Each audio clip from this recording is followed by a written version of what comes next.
माननीय परीक्षक, गुरुजन वर्ग आणि माझ्या मित्रमैत्रिणींनो, आज मी पाळीव कुत्रा आणि पिंजऱ्यात बंदिस्त असलेला पोपट यातील संवाद तुमच्या समोर सादर करणार आहे.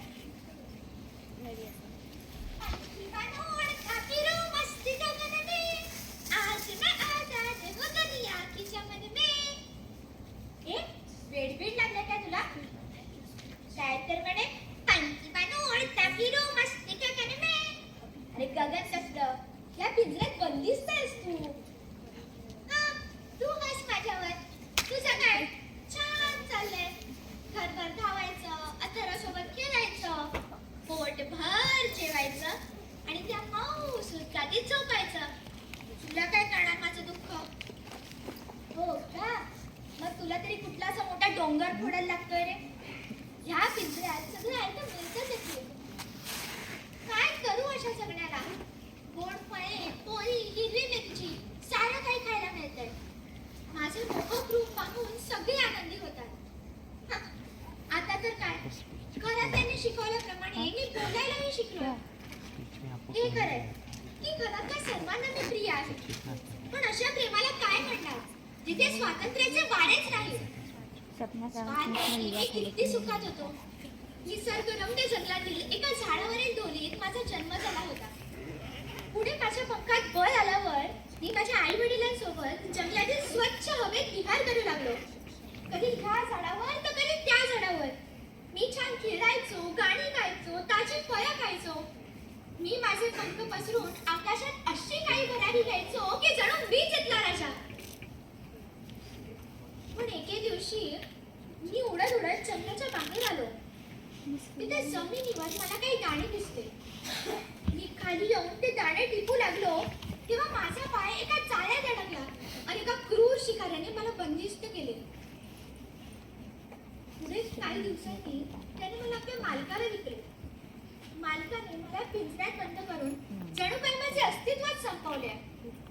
ते म्हणतात ना, हरवले गगन हरवली स्वच्छंद भरारी, नको सोन्याचा पिंजरा, सोडून द्या माझं मुक्त दिशा बोलावती, माझं मुक्त दिशा बोलावती. मला माफ कर मित्रा, पण मी इथे येण्याआधी खूप संकटांना सामोरं गेलंय. माझंही एक छोटंसं कुटुंब होतं. मी, आई बाबा, माझी भावंड, आम्ही सगळे एका बंगल्यात त्या आडोशाला राहायचो.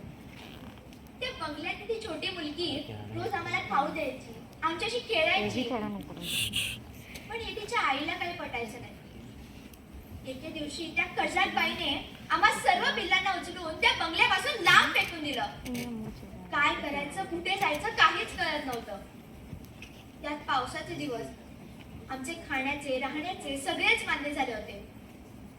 कधी कोणाला दया आलीच तर ते आम्हाला खायला टाकायचे, नाहीतर कचरा पेटी जिंदाबाद. आम्ही भुंकल्यावर आम्हाला काही लोक मारायची, तर काही व्रात्य मुलं आमच्या शेतीला डबा बांधून त्यात फटाके फोडायचे. एके दिवशी माझ्या भावंडांच्या अंगावरून गाडी गेली. वेदनेने विवरत असतानाही त्या नराधमाने मागे वळून पाहिले नाही की इतर कोणी त्यांच्याकडे लक्ष दिले नाही. त्यातच त्यांचा मृत्यू झाला. ह्या सगळ्या प्रकारामुळे मी पुरता कोलमडून गेलो होतो. काही दिवसांनी माझी अथर्वशी भेट झाली. रोज शाळेत जाताना तो माझ्याशी खेळायचा, मला खाऊ द्यायचा. एके दिवशी त्याने मला इथं आणलं. मला इथेही एकटं वाटायचं, पण हळूहळू माझं मन रमू लागलं. आता तुम्हा सर्वांमध्ये माझं कुटुंब शोधू लागलं.